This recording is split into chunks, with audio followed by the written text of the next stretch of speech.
Well, good evening, everybody.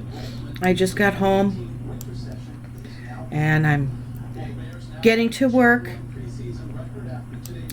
to ensure that you guys have everything that you need for this upcoming week.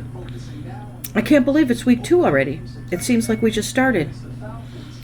I'll tell you, these weeks are going to go by so quickly, and it seems like when you're in the program that it's taking forever to get through, and then one day you're done. So it does happen fast.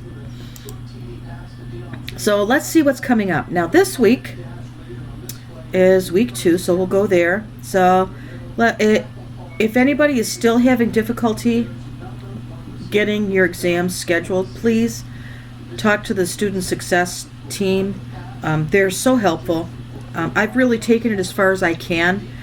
The faculty members really don't have anything to do with that part of it. So of course I'll be any help I can be to you. Just let me know.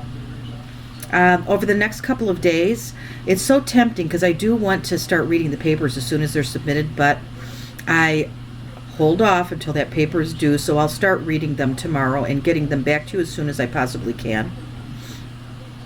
So let's look at week 2, our overview, and what is the content that we're going to be discussing. We start off with our weekly devotion. And for week 2, we're going to be talking a lot about pre-pregnancy and what you should do to prepare for a healthy pregnancy. For example, increasing folic acid. So for patients that you may be doing some preconception counseling for, you want to tell them that starting folic acid, 400 micrograms is important, or 4 grams a day is important, especially if they have a history of a neural tube defect in the family history. If a patient has any chronic diseases, they need to be managed really well. So if a patient is a diabetic, a type 1 diabetic, they need to have their diabetes under really good control before they get pregnant. If they have hypertension, any other chronic diseases, it needs to be controlled really well before they get pregnant, because pregnancy can kind of throw everything off kilter a little bit. If you're considering pregnancy, now's the time to stop smoking, avoiding alcohol, all of those things that may potentially cause some issues in pregnancy. So the objectives here is learning how to perform a comprehensive health assessment on patients, what labs should be done, formulate differential diagnoses and therapeutic plans of care. The readings that you have here are Cherney and Schuling, and then there are some good resources for you here as well. I am going to upload some PowerPoint presentations that I developed that have audio. I think you'll find them a little more interesting than just looking at these, because these PowerPoints without anything on them are essentially useless. So week 2 case study discussion, and this is the fun part. I love reading these case study discussions. So you're going to review this case and answer the questions at the end of the case and post that. And all of the criteria, I put that in an announcement a couple of days ago. Follow the criteria. And I don't want people to get so crazed with, I've got to get full points, I've got to get full points. If you've written really good posts, you're going to get full points. I can't promise you. There is no magic formula that I'm going to tell you that will give you full points. So follow the criteria that I posted, do your homework, write good work, and you'll get full points. So I don't want you to agonize over this. The discussion post in this course is probably the easiest part of the whole course, in my opinion. All right, so we've got the case study discussion, and let's look at the course calendar so we can see what's coming up. I have to find a way to print this so that I've got it attached to my outlet. I don't know if you know you can do that, but if you can attach this to other calendars that you may have and other programs that you use. So, okay, week 2, we've got the case study discussion and then your responses. Let's go to next week. responses. Okay, so now we've got that test coming up. The midterm is at the end of September.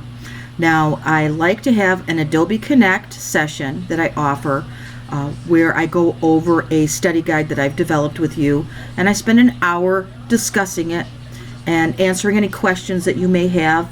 And we need to plan a time for when we can do this. Now,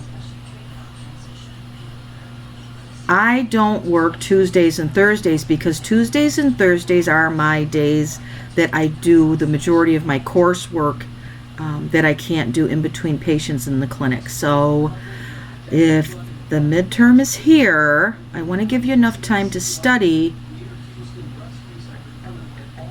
Let's do it on Thursday, okay? So I'm going to plan that we'll do our exam review on Thursday, and we do it, I like to do it at 8 p.m. This gives some people the opportunity to get home from work if you're a 12-hour shifter that works days. So I hope that you will be able to join us on that. So I'm going to submit that. And again, remember, if you have any questions, please reach out to me. The best way to reach out to me, you should know by now, is by email. The worst ways are by going through the questions for the professor or to ask me questions through the announcements, because that doesn't work. The reason it doesn't work is I do everything on my smartphone, so 8 o'clock p.m. And I can't do it easily. I can't access those things easily on my smartphone, so that's why it's so challenging for me to get back to you. All right, so we've got that set. I want to make sure it is, I wrote final here, but it's supposed to be final review, so let me see if I can edit that.